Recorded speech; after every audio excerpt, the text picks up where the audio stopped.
Welcome to TeleGeography Explains the Internet, the show that explores the business behind all of the ways humans stay connected around the world. I'm your host, Greg Bryan, and today we're kicking off a mini-series all about the topic that perhaps more people know telegeography for than any other: submarine cables. To start off the series, I have my colleague Lane Burdette, expert and nerd on all things submarine cable. We start with a refresher on the cables themselves and put together all of the components that go into building them and lighting them for data transmission service. We then get into the cost of these individual elements and then how to construct the larger cost of building a submarine cable. We look at who builds these cables and why, then how the cable builders actually make money on their investment through selling data services, and get into why submarine cable prices vary all around the world. Finally, we look at how supply and demand are likely to develop in this vast undersea market and what Lane sees for the future of cable profitability. This series will give us a great chance across several episodes to take a deeper dive, pun very much intended, into a key area of the global telecom business to get a broader understanding than we can in our normal one-off interviews. As always, please like and subscribe to the show, leave a review, tell a friend, and feel free to reach out to me on LinkedIn or wherever you can find me with feedback or ideas about the show. Thanks for listening, and on to Lane. So, Lane, anyone who follows this podcast is certainly familiar with the fact that the majority of intercontinental traffic goes through submarine cables. But today I brought you on specifically to talk about the economics of all of that. So, Lane, please introduce yourself and tell us what you do at TeleGeography. Sure. It's good to be here, Greg. So, I'm Lane. Thanks. I'm a senior analyst at TeleGeography. Been here for a couple of years now. I focus on subcables, data centers. I do some of our network research. I help edit submarineCableMap.com. That's a fun part of Excellent. my job. And Yeah. then I talk to people like you about the internet and subcables and how they work. Cool. And that submarineCableMap.com is probably, did I say that right? SubmarineCableMap.com. Oh, yeah. Probably our most used resource, ultimately, isn't it? So, Yeah, it's often what we're known for and how people get yeah. introduced to telegeography. But as you know, we Yeah. have discussed here, we do a lot more than that. Of course. Yes. Well, I'm glad because I don't really work on submarine cables. So excellent. Yeah. All right. Well, yeah. Thank you so much. Well, very welcome to the show again. Actually, we've talked before on our transport episode about submarine cables, and of course, everybody listening to the show is aware they exist and roughly what they do. But I did still want to start with just kind of a little bit of a primer on exactly what submarine cables are and ultimately how their owners make money. And that's why one of the reasons I had you on, Lane, is that you are so skilled at explaining this, right? So could you just take us through physically what is a submarine cable? No pressure. Yeah, of course. So a submarine cable, subcables are the physical components of the internet that go underneath the water, at the very bottom of the ocean, and connect continents and different countries, etc., all together and form this like critical piece of the internet as we know it. They're very small.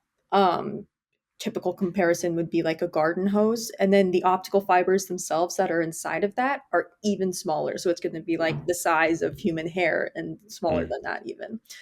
that is um crazy. no, it's wild to think about. It's honestly, it's one of my favorite things on earth is subsea cables. um when we're thinking about the technology and the equipment, et cetera, that's involved in these things, we typically divide it into two parts, and that's going to be the dry plant and the wet plant. Mm, As it sounds, the wet plant is everything that's under the water. So this is the cable itself. It's going to be the repeaters, like the optical amplifiers that are spaced evenly along the systems if they're really long. Um, Not all cables are simple, like point to point. Maybe there's a mm, branching unit in the middle to kind of connect different parts and segments of the cable. All of that is going to be part of the wet. And then the dry includes the cable landing station, the beach manhole, any equipment inside the landing station that's going to be the actual transmissions equipment that's called the SLTE, the power mm, mhm. feeding equipment, like network visibility stuff, security, all of that is in the cable landing station. And then from there, it connects to terrestrial networks. Gotcha. And you mentioned power at the cable landing station, often called CLS. We love to help people cut through the acronyms, right? That power has to send the power all along the entirety of the submarine cable. How does that work? Yeah, so there's copper, right, in the actual subsea Hmm. cable. It's going to be polyethylene, so it's a little white plasticky poly around the outside. There's steel, there's copper, and then there's the optical fibers themselves. So that power gets transmitted, and its purpose is to power the repeaters. Right. Um, what the repeaters are and why they're necessary, just briefly. Optical signal cannot travel endlessly, right? Hmm. At some point, it is going to attenuate and diminish in strength. So, to repropagate that signal and keep it going over long distances, like you're going to need to cross the oceans, there are these repeaters and they're huge. They're like the size of a person laying down alongside this cable, right? Hmm. Um, Hmm. and that takes the optical signal, uses the power from the shore, and resends it along. And that's going to be every like 60, 80 kilometers along these undersea systems. Gotcha. Gotcha. Wait, just dumb question here. Would you have power coming from either end of the cable? I don't know. I think so. Yeah, I mean, I don't feel like there would be a certain direction you have to do yeah. it from. Right. Okay. Interesting. All right. All right. So, Lane, let's say we have a packet of data, right? And that packet of data needs to get from the demarcation point, if you will, of a terrestrial network on one continent to a terrestrial network on the other continent. Take us through the journey. How do these segments all work? How does that packet of data move through those places? Yeah, so we rely on subsea cables all of the time. Um, Greg, you and I are talking. We're both in the DC area, so maybe not right Mhm. now, but anytime I talk to Well, Alan, who's across based, the Potomac, at oh least, yes, this I'm west of you, right? So, funny. yeah, Yeah, but I talk to Alan all the time, right? And Alan's based out right. of Slovakia. He's our one of our heads of research here. So when I'm on a call with him, the data is going to go in a packet, right, from my computer to maybe a network consolidation point, a central office in my neighborhood where it's going to meet up with other, houses and lines to there. My network operator or my internet service provider is going to take that and pass it along bigger and bigger pipes of network until eventually it hits the cable landing station. From there, yeah, it goes undersea. It's going to be buried. Subsea cables are buried close to shore and then laid on the seafloor as they go further out into the deep sea. And then it repeats the entire process again on the other side. Excellent. I mean, it's truly a fascinating aspect of our world when you think about it, right? So that it all works that way, right? But okay, so these packets of data need this infrastructure to get from one continent to another. Who does all of this? Who owns these submarine cables and why? Yeah, that's a really important trend as it's something that's been shifting in the industry over the last like 15 years. So around 2010, the majority of used international bandwidth was going to be kind of held or used by called like traditional backbone providers. So this Hmm. is your AT&T, Telstra, um, Telecom Egypt, pick your Right. favorite global telco. Incumbent telecom providers from around the world, basically. Yeah, So, absolutely. So they were the majority users of international bandwidth. And because of that, they were the majority builders of subsea cable. Subsea cables are really big investments. It's kind of this big upfront cost that might pay dividends later on as you use that capacity for your network or sell it to others to do the same. So these companies, these backbone providers would get together in what is called like consortiums, right? mhm.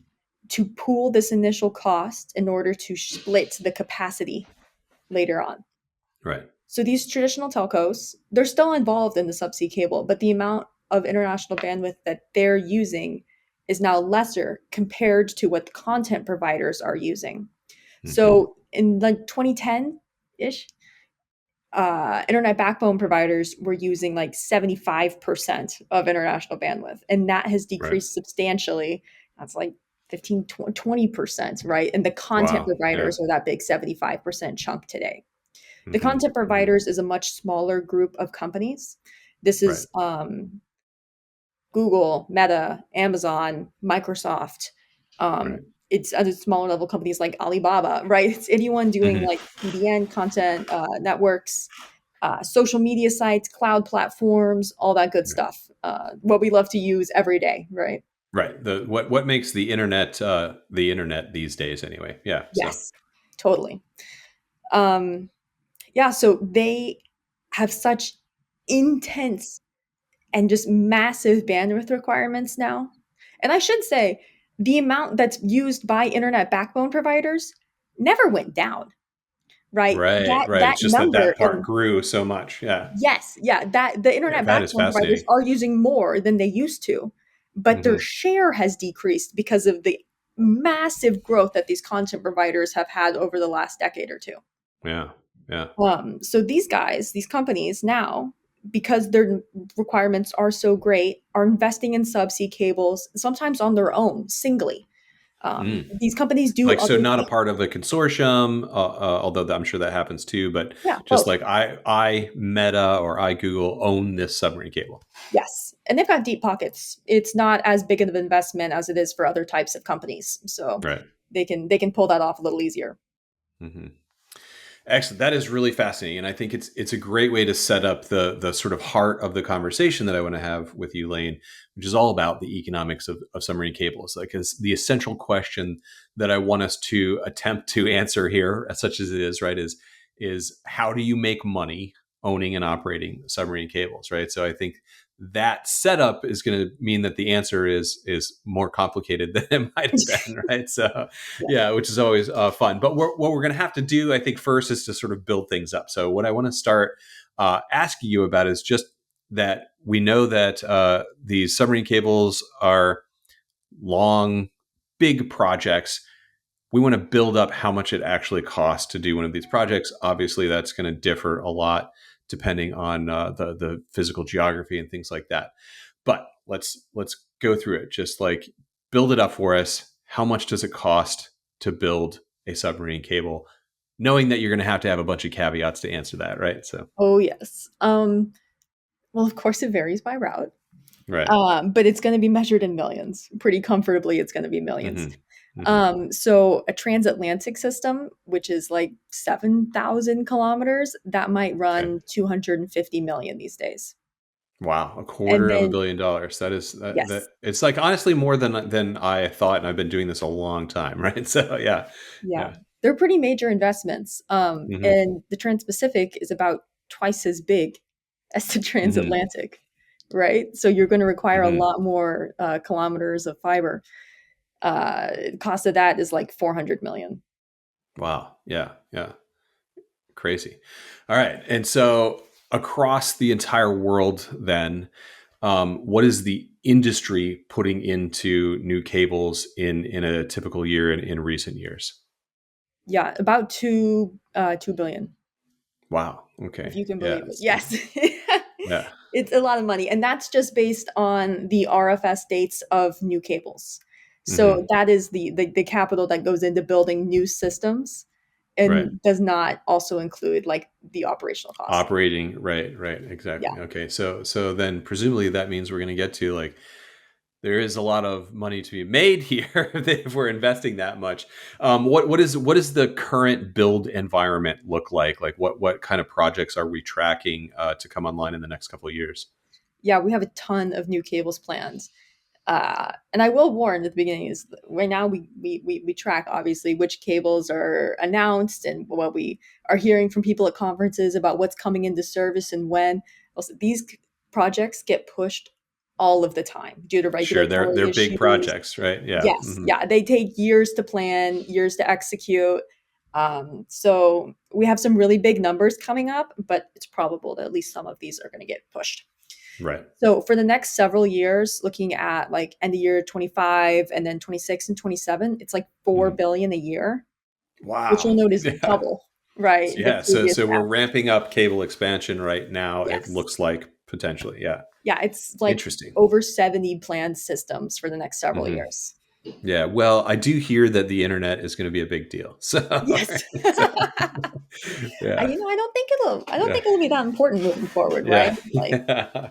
we can, Yeah. I mean, it really is a testament to how much bandwidth demand keeps growing. Like I look at this in my own little world of enterprise networks and things like that, and it's just every time you think that, oh, okay, well, how much more could bandwidth grow? We're streaming movies online and things like that. It still does. AI is yes. maybe going to be the next big push for that and things like that. So the people who supply certainly think that the demand of bandwidth has to keep going there. So I was just gonna say for context here for the listeners, bandwidth mhm. demand at this point is doubling about every 3 years.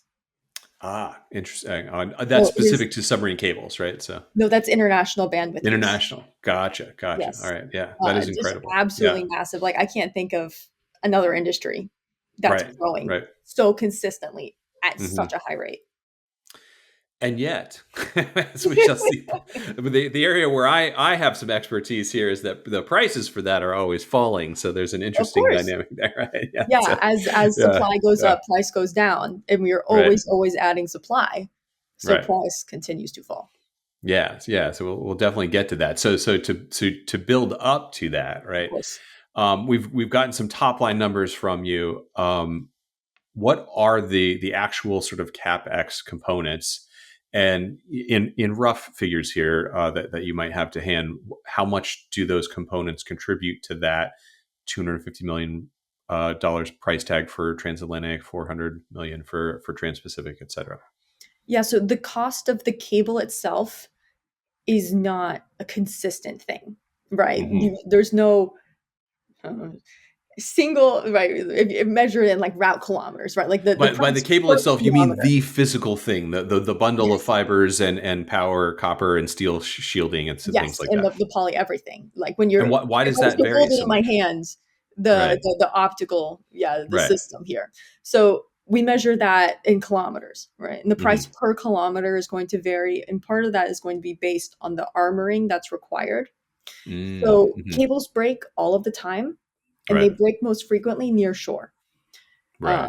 Most of the reason that cables break would be considered like accidental interaction with humans, right? So if someone is Fishing and trawling, anchors and fishing, yeah. yes, anything like that happens over a system that can cause a fault. To Hmm. make cables stronger near the shore, they wrap extra steel around them, and that's called a layer of armoring. Mm-hmm. They are also going to bury them, ideally, All right. especially in the So the cost per kilometer might include that, like you have to dig a trench here instead of just drop it, right? So yes, it's going to up the got install cost. It's going to up the cable cost, everything. it. Hmm.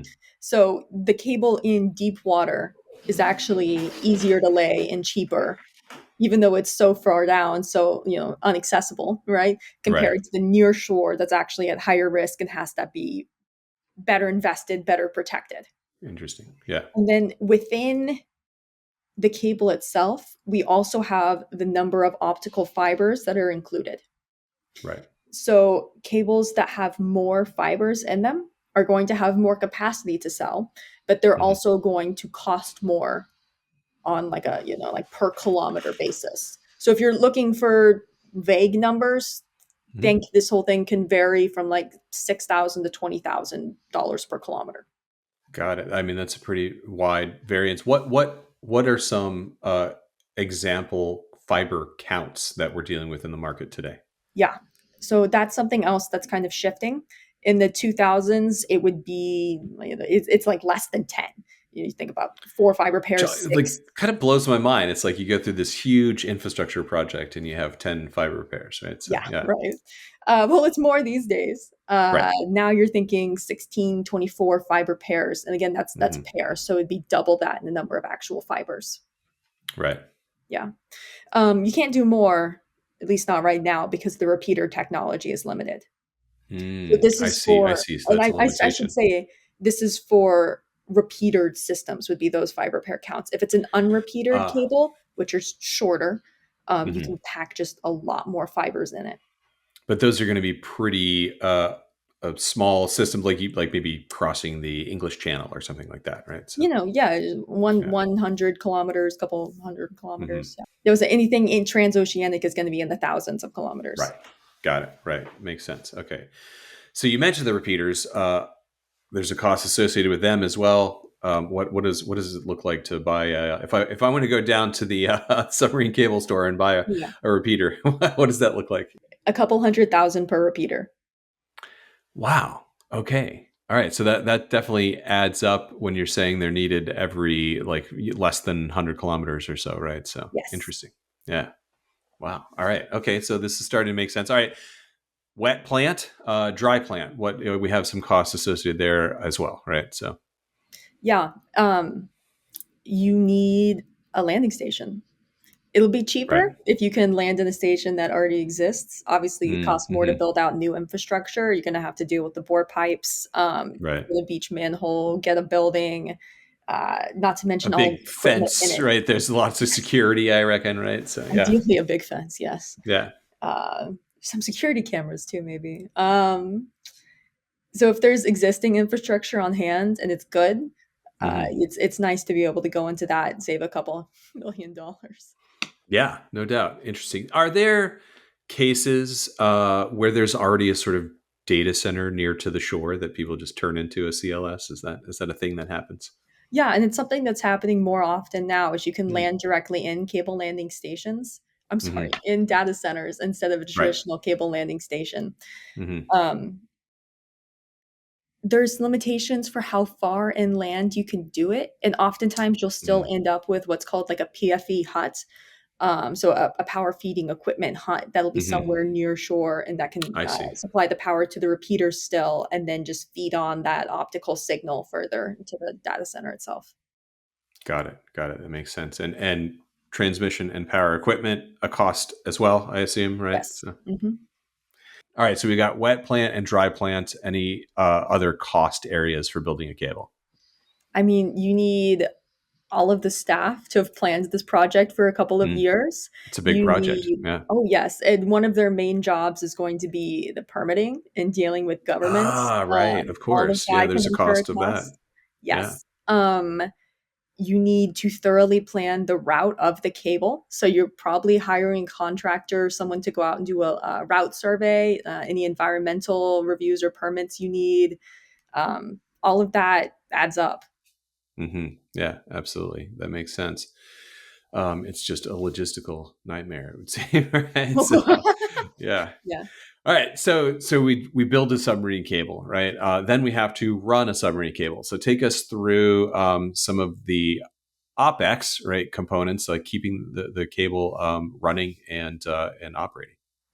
Yeah. So again, the staffing, any administrative jobs on hand, regulatory compliance, powering the cable landing station, all of that is going to run up a bill in millions per Hmm. year, Interesting. maybe Yeah. like 4 to 10 million, somewhere in those low millions ballpark on the Right. annual. Um, you also have to have cable maintenance, right? As we said, cables break. Right. We have to fix them. So cable operators themselves don't have repair ships, right? Right. It's Right. just a different business. So Hmm. they, again, pool resources together. Right. Maybe in like a consortium agreement, you can do a consortium maintenance. And that is a separate company that has a ship on hand or multiple ships around the world or in a certain area that are ready to go out and fix the cable as soon as they're notified that it's a problem. Hmm. That it's been there's a fault or a break or what have you. There's been an earthquake. There's been a fishing vessel, etc. Per repair, that's in the low millions again. So it's going to be maybe two Hmm. million per repair.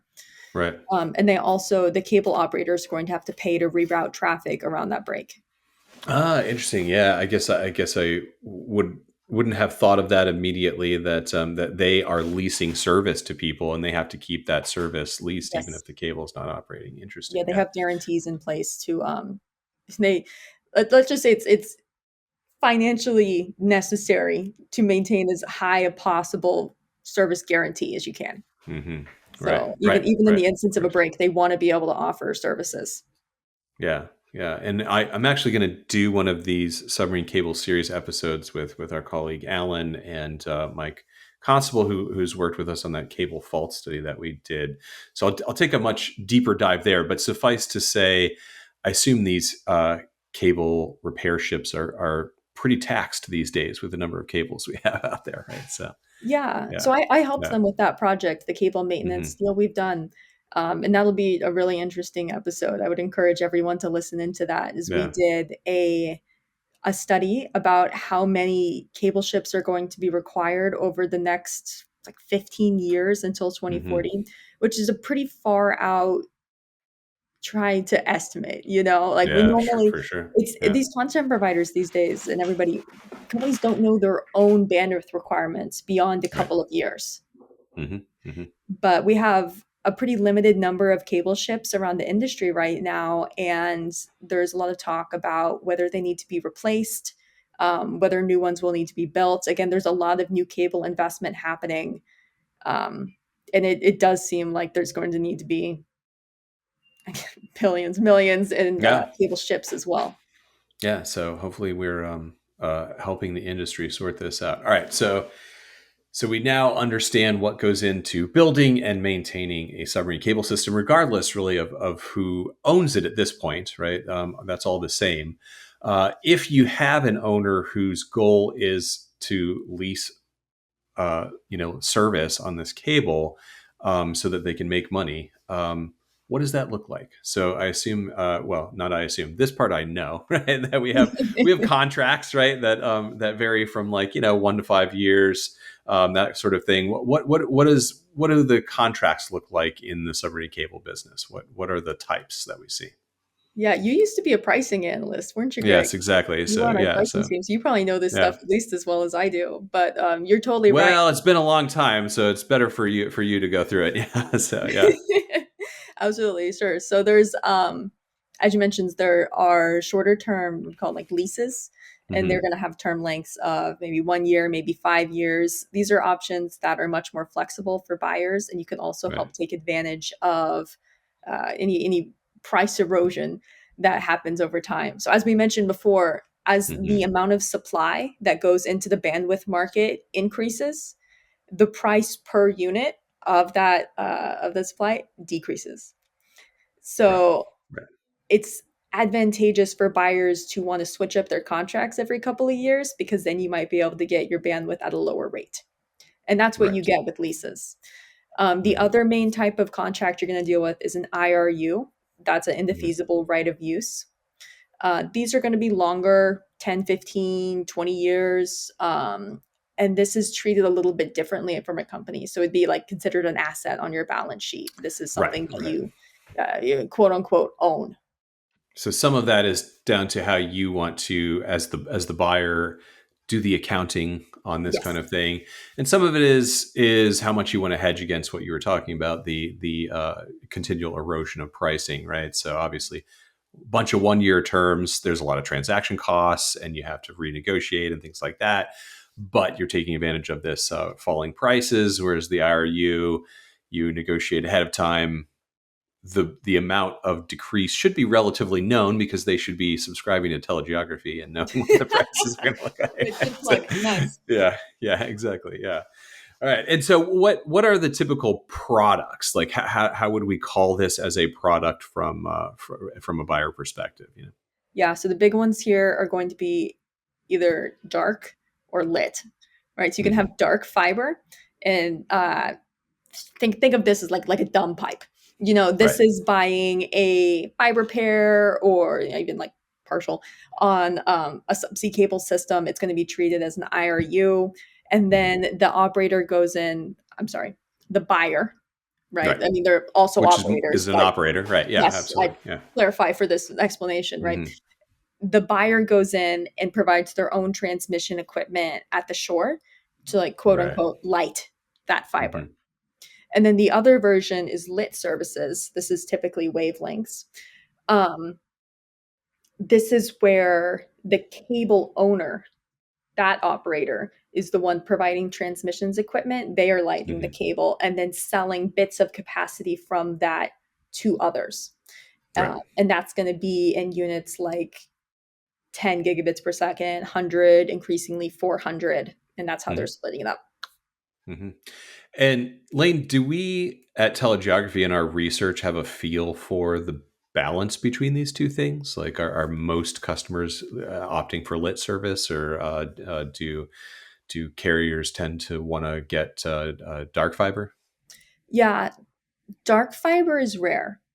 Hmm. It's definitely not as common, and it's often something that ends up negotiated as part of the initial build plan for the subsea Mm. fiber. It's like So an anchor tenant, typically, if you will. Yeah. yes, and Hmm. they're end up counting as like an owner on the system Hmm. a lot of the time. Hmm. Usually, the companies that require that much capacity, if you need like multiple fiber pairs, whatever, they get in on the front end and they're helping plan the systems out. Got it. Also, it's rare because, well, there really didn't used to be that many fiber pairs to go around for dark fiber, Right. right? Right. And as the number of fibers per cable is increasing now, there's a chance to see a little bit more of that. Okay, so thank you, Lane. We understand now what it is that the submarine cable systems are selling. Let's talk about how much that costs, right? So the first question that comes to mind for me here, again, full disclosure, having been a pricing analyst for a long time that used to focus on the wholesale market. I haven't done that in 10 years, so things have changed, but this doesn't, right? That distance still impacts pricing, I assume, right? It does some. It Hmm. probably doesn't quite as much as what intuitively makes sense, right? Because Right. ah, we've distance has not been conquered, right? If you're going Right. further, it costs more to build the cable, Hmm. and it costs more to power the cable. But Right. distance is not anywhere near like the biggest factor in how much capacity on the system costs. Hmm. Hmm. That's really interesting. So let's take a concrete example. The transatlantic you mentioned, a lot of routes are around 7,000 kilometers. Trans-Pacific routes are around 15,000. Obviously, it depends on the exact geography. One, the price is not 2x on the Trans-Pacific because it's 2x the distance. And two, it's I would assume that a big difference in the prices, because the prices are very different, transatlantic versus transpacific, right? Has to do with the amount of supply that you would find on those routes more so than the distance. Is that accurate? Totally. So around the world, routes and places where you have the greatest amount of supply is generally where you also see more competition, and then you're also Hmm. going to see generally lower prices, and it can Right. vary, pretty substantially. um, so like the transatlantic is the biggest global route. It Right. has the most demand, and it's also a bit of a weird case because it is, over 90% content provider used. Right. Right. So there's much lower prices on that route than you would see in the Trans-Pacific, but it's not distance based as much as related to those market dynamics. Hmm. Trans-Pacific, the cables themselves cost more. You're probably getting less capacity per system, but there's still a good amount of supply and there's still a good amount of competition as well. Hmm. Hmm. Is this a place, Lane, where the shelf life of these cable systems does come into play? Like, first, what is roughly the shelf life? I know that's changed over time as well. And two, how might that impact the pricing dynamics on a particular route? Totally. So when a new cable enters service, that can really impact local pricing. Hmm. Well, it's local as in to the route, Right. um, Right. because you're creating that giant influx of supply. But Right. the old cables, they don't just stay there forever, right? Hmm.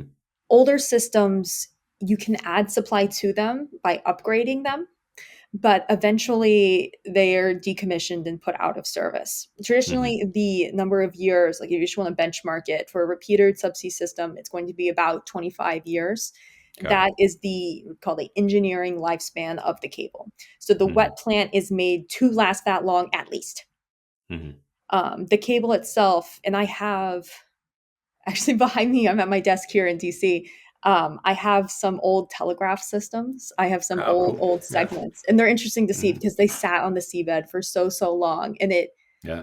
they look normal. It just looks like a regular. I mean, it's obviously a different technology. It's copper, but Hmm. there's no like worn holes in it. It's stuff, at least Right. what I Right. have, because these are really inert materials, and what they're Hmm. using for cables now, it can last on the seabed especially if left undisturbed, for a really, really long time. Gotcha. But the minimum is 25 years. They're usually pulled up about then or soon after, and sometimes even before, because what's really going to matter is what's called the economic lifespan of that cable. Mm-hmm. So that is roughly the point where a company is making money by having that cable in the water. When they Right. stop making money and they're no longer required to have it in their waters, or it's not providing any sort of substantial resilience or government related benefit, then the cable is usually pulled up. Got it. All right. That makes sense. And they would stop making money basically because the cost of keeping that older cable up with the most modern equipment that can transmit 100 gig waves, for example, or whatever, just outweighs the amount that they could get back from leasing service versus just building a new cable, basically. Yeah, and that relates to the price erosion we mentioned, and then Hmm. increasing bandwidth demand, and also the fact that new subsea cables have greater and greater capacities all of the time. So as the technology is improved in the wet plants, you can fit more fibers in the cable. You can do multi-core, someday maybe hollow core, whatever. As what's in the wet plant is able to be improved on new cables, they have Hmm. greater capacities, which continues to drive down pricing, which Right. makes the amount of capacity available on older systems potentially worth less. Right. So you mentioned multi-core. What is that? I need a refresher on that, and why does it increase supply, as you suggested?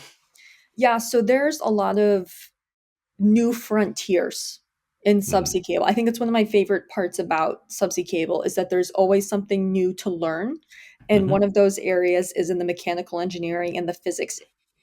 So to continue to expand the amount of capacity that we can fit through a subsea cable, changes essentially need to be made to the wet plant.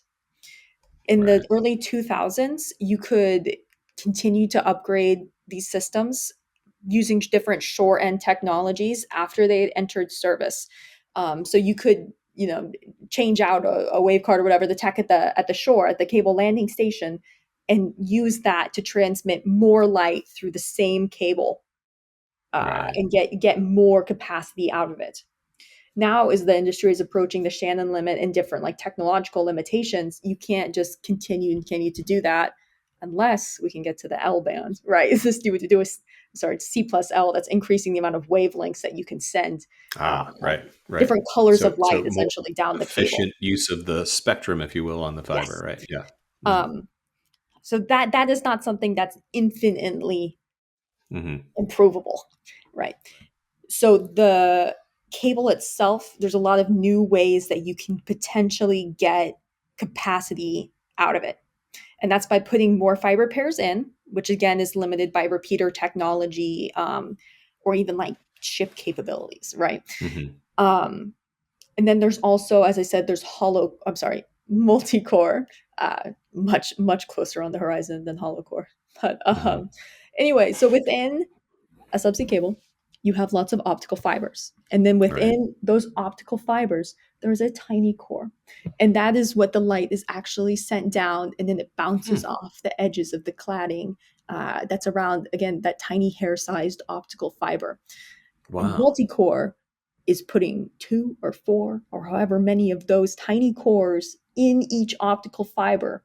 And Wow. then, so you can, Inside the human hair width fiber, you're putting yes, multiple places for the light to bounce and thereby increasing the potential capacity. it's just incredible. Yeah, Yeah, we need an animation of this. I think I need to work on. We need totally. to get one of those AI engines. That's really cool. That is fascinating. Okay, Mhm. so So the that's newer on the systems are horizon. going to be built with this multi-core fiber, which again uh, greatly increases the supply and lowers prices. Right. So Theoretically, yes.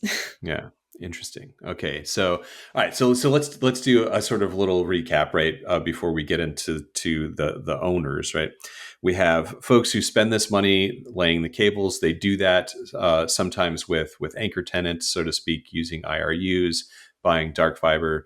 Mostly they do that to sell lit service. That lit service goes to whoever, it's other carriers, internet providers, enterprises that need large amounts of capacity, that kind of thing, Content right? providers too, yeah. Content providers, right? Yeah, good, very good point. As a huge amount of the demand, those prices are constantly going down, but the amount of capacity needed is constantly going up, and so there's this balance there of like we're still making money because we sell so much capacity. The unit cost is really low, but the unit is 400G. Then that's still a substantial monthly cost, right? Of to the buyer, monthly income to the owner. What I want to get into now that complicates all of this is the content providers being the owners, right?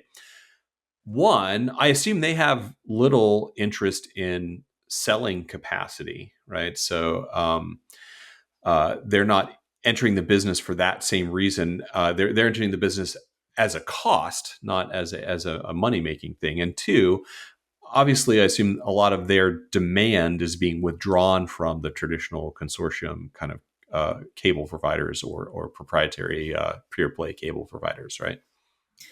Yeah, so it's something that I think the industry is keeping a really close eye on. And it's hard Mm-hmm. not to keep an eye on it because it's so like in your face all the time, right? Of Right. like Google announcing new systems, Meta announcing new systems, all this like single investment. That's really, I mean, if you look at our map and the planned cables that are coming, a ton of them are content providers. For the Atlantic, it's like 100% of the new plans and new builds are content Mm-hmm. provider. In the Pacific, it's like 80%. So it's on these huge like global routes, you know, it's massive amounts of content provider investment. And Yeah. as you mentioned, that is that capacity used to be able to be sold by other cable operators, people Right. that in the wholesale market that were building out cables to sell to companies like content providers, right, Mm-hmm. can no longer do so, at least not with these companies that have gotten so large that they're just building out their own systems. Right. So that's a huge chunk of the cable operator customer base that has moved Mm-hmm. away. Yeah. Now the amount of we can't just the industry doesn't make an infinite amount of cable per year. Right. So a lot of the difference there, you can just see where content providers now are just taking that from the total kilometers that are made and just making it themselves. So Mm-hmm. the wholesale people are just making fewer cables as a result. Right. That's interesting. Right. And so that almost becomes they're almost like parallel markets, if you will. Right. So as you mentioned at the top, that while we flipped from sort of backbone providers being 75% to content providers being 75%, that market was still growing at a rate that market the backbone market would have grown. And so there's almost like content providers are over here doing their own thing, and economically that's almost like separate from the market that was for just traditional like selling capacity to ISPs and large enterprises and things like that. I think you could say that. And it's Hmm. also different because, as you mentioned, the content providers aren't interested in selling lit services. So Right. they're Right. not So they're not they're not competing on a sales sort of standpoint. They're not not necessarily. lowering the prices more that way. Right. Yeah. There are instances like on Google's new cables, they're going to offer Hmm. up fiber pairs. Interesting. So, But as dark fiber, not as lit service, they're not going to yes, become a telecom provider. yeah, Right. So, because that's not what their mhm. money is. That's not the Right. content provider business model is Yeah. not Yeah. operating as a telecom entity. Hmm. They are building out as many cables as they are now is almost like to hedge their bets. It's Right. saying that as a content provider, the bigger risk for us is having too little capacity as compared Hmm. to too Hmm. much. Because too much isn't a risk for them if they have the money. Right. It's a risk Whereas for for maybe the traditional, rest of the market, right? yeah, But yeah, yeah, for yeah, everyone else, it's yeah, almost flipped, where they would say yeah. if there's too much Hmm. on the market, then that drives prices down too low, and we won't be able to make money. Hmm. Hmm. So Yeah, the yeah. how they have to weigh these different factors is just entirely separate. Right, right. That is really interesting. All right, so this is going to be a big unanswerable question, maybe. Ooh, okay. But given everything that we've said, do you think that building and operating submarine cables is a profitable business in the 2020s here? I mean, It depends on where. Right. Right. Well, that's, it's in the name, folks. Telegeography. One of the things that we do when I explain to people what I do, it's economic geography. It is Yes. why place in the world matters to the economics of things. So that's a perfect example The here, place right? is So critical. You yeah. can't ignore it. Sometimes people Hmm. forget about the impact of geography. As I said, like we have not conquered distance. Hmm. But it's just woven into everything about the economics of these things. So there's from an individual cable revenue perspective, there is not always bandwidth demand between two places.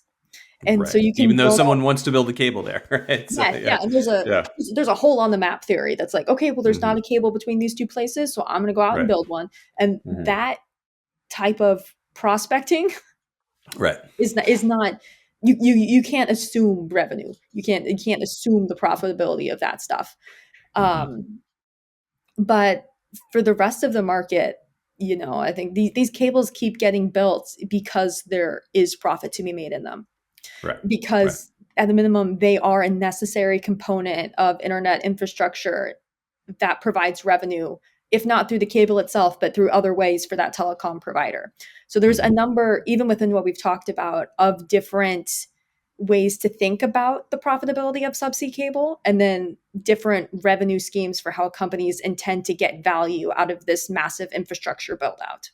Hmm. So you can build it out as like a carrier's carrier. So like I'm building a subsea cable in this route, and then this is how I'm going to make my money. And Right. if you're on the right route, that can be a great way to make money. Or say I'm going to build a cable between here and here because I have this profit generating network, and this cable is necessary for that network, and I will be able to recoup costs through other ways. Or Right. maybe you're getting government grants or any variety of Mm-hmm. money gathering schemes or whatever to, Yeah. to to Right. feed into this overall picture of profitability. Yeah. Yeah. Absolutely. And I think ultimately, one of the supply, it seems to me, is fairly knowable, right? In other words, you can go into your telegeography portal, for example, and know pretty well what the potential capacity on a given route is, right? Hmm. The demand is much harder to know, right? So with AI and other things that might well end up generating just massive amounts of traffic. So far in my experience in this industry, and I'll be curious to get your take, it seems like for as long as I've been hearing carriers talk about this, there's been this concern, right? That like, oh man, is the amount of internet that people need going to keep up with the amount that my prices keep having to go down? So Hmm. far, it seems like the answer is yes, and then some, right? So Yeah, I think that the industry is very aware of the history of the boom and the bust, right, from like right, the dot-com right, era. So hmm I think that fear hmm stayed with people. And even hmm looking at anytime a new trend pops up or a new whatever, that's always the concern of like content providers are investing so much more. Is that going to cause the collapse? Because everyone remembers right, the collapse and it was right, so, devastating. right, Um, and so that's something that really weighs on people. You yeah, mentioned yeah, AI. hmm I'll flip it around on you. please, Because yeah, we don't really know the impact. I mean, I can talk about inference and how different things are likely to potentially impact hmm bandwidth demand, but especially on subsea cables for that long haul demand, it's a bit of a crapshoot right now. yeah, I agree. Things can change because after all, what if we can use AI to reduce AI's bandwidth demand or whatever That's to that is make plausible. make Yeah. traffic or make it more efficient, to make things Yeah. routed better or whatever. I mean, you Hmm. never Yeah, know. yeah, absolutely. I mean, AI can be used to do better networking. That's Hmm. one place to look at it, right? And so that to cut down on the demand through just smarter networking, and some of that is because in the world that we live in now, it is still the case that a lot of traffic does not follow the smartest routes at all times, right? You know Yeah. what I mean? So traffic routing by AI on a real time basis could lower demand in a sense because you have traffic going directly to its destination. I think the other side of that coin is that everything that's been developed, and you mentioned inferencing, every time you're training a model, and you're doing that mostly locally, so it's not going to impact submarine cables. But Hmm. then that model is going to be spread around the world. And I think what we don't know yet is like, what does that bandwidth look like, right? So sure, whatever kind of model you want to imagine. Let's say I have a bunch of IoT devices, and they're pinging a GPU cluster in a hyperscaler environment. Um, how much bandwidth is that going to generate moving whatever that sort of model comes up with all around the world to other instances of the model? It seems like that could be huge. You know what I mean? Yeah, but it's really hard to know. Yeah. It's it is hard to know, and it's something that I think a lot about with like caching. As people when Hmm. they first learn about the internet and subsea cables and how all of this works, they say, okay, well, I'm streaming must be such a huge part of international bandwidth demand is getting these like Right. movies and content out to people. They just have to Um, go once, right? they Yeah. just go once to a Yeah. cache. So I'm sure Right. that, or my opinion, is that AI is almost certainly going to impact intra metro demand, but I'm not Big. sure what Yeah. the impact on Exactly. subsea cable is going to On be. right, exactly. On that's the piece that's harder to know. It's a little bit easier for me to envision it with streaming. So it's just like you say. So like if there's a movie that is on Netflix and is now popular in a market on another continent, you Hmm. can literally send that movie one time. Yep.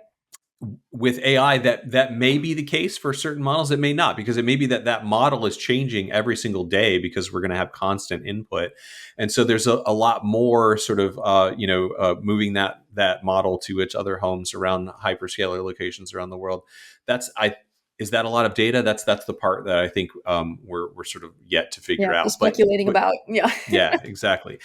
From the individual sort of like, I'm one enterprise and I'm building an AI model from that. You're right. It's mostly about metro traffic. It's creating from my offices where my engineers or whoever sit, and they need to build a data lake and interact with that model, and sort of use the sandbox at the hyperscaler. Yeah, that's a lot of local traffic, but it's really hard to know how much of that goes between continents.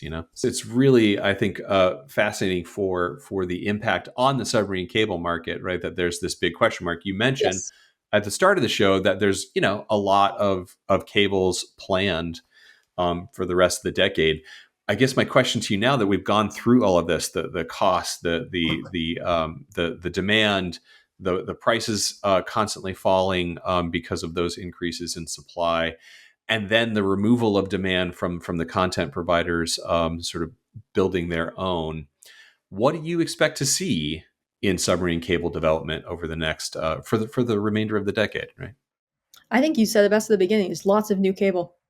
Hmm. There's a Hmm. ton of build out happening, and until we learn or like develop the technologies needed, and that ideally will come in the next several years as well, if to continue to increase the capacity per cable to Right. meet increasing bandwidth demand, you just need more cables. Yeah. And there's limitations on how many cables you can have, again, by how many can be produced per year and how many can be Hmm. reliably maintained per year, based on fault projections. But until the technology really improves, the number one solution for increasing the amount of bandwidth that you have out there is by adding more cables. Absolutely. And I Yeah. would also add, just as a topic, because I feel like we're closing soon, that Hmm. just in case there's any regulatory oriented folks listening, that permit delays have a really substantial impact on cable economics and how revenue, like how profitable a cable can be over time, because Absolutely. as we mentioned, with these different levers happening all the time that impact pricing, amount of bandwidth up, price down, capacity up, whatever, um, at the very beginning of a cable's lifespan, the capacity, the price per unit, right, that you can It's the get, best it's ever going to be. Right. that's the best. Yeah. It's never going to Yeah. get better than that Yeah. because price always Right. goes down. And Right. so when cables get pushed, and I mentioned they get pushed all the time, Hmm. it's they can run into technical problems. There's a example I have here I wanted to bring up to you is like SJC2, this cable Mm. in Asia, was initially planned to enter service in Q4 of 2020, and it Wow. is still Yeah. not in service. right? And think of the IRUs that they likely sold, and Yes, their profitability model was going to be based on 2019 probably lit service prices, and I yes, can which have tell you changed that prices are dramatically. not what were in 2019, right? So No. yeah. So Hmm. so anytime a cable gets pushed by even a year, Hmm. those seemingly short regulatory delays, I mean, just massive impact on whether or not that cable Yeah, will ever make money.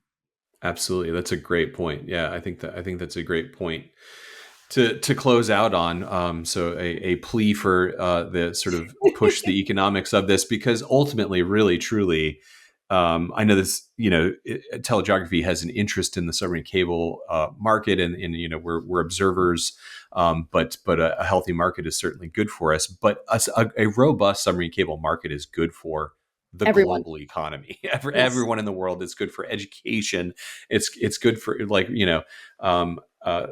for the development of all kinds of economies that used to be underserved. When a submarine cable starts landing, that's accessible to that economy, it makes a huge change, right? So, Yes. It's um, consumed like a public good, yeah, but it's produced like a private one, you right. know? Right, exactly. Which is why this industry is so interesting, right? It's like Yes. we would not probably be, sort of talking about remotely similar things if we were, utility analysts, right? You Oh, know what I mean? it's So, never boring here. yeah, Never. exactly. Yeah. Excellent. Well, Lane, that was super interesting and illuminating for me, and I'm sure it will be for the listeners as well. Thank you so much for sharing some of your expertise.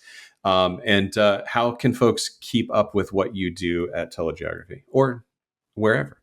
Well, TeleGeography has podcasts, and we have a blog, and I am way Yeah. too active on LinkedIn, so Yes. Well, you can find me. that's good. Yeah, Yes, you should give me some tips because I really need to up my LinkedIn game. I am just I'm not a yeah. good social media person. So, yeah. All right. Well, thank you so much for joining me. All right, good chatting, Greg. All right. Cheers. Thanks for listening. TeleGeography Explains the Internet comes from the experts here at TeleGeography. It's edited and produced by Jane Miller, and it's hosted by me, Greg Bryan. And I also wrote that theme song you're listening to right now. To learn more about our data, jump over to telegeography.com, and we'll see you on the internet.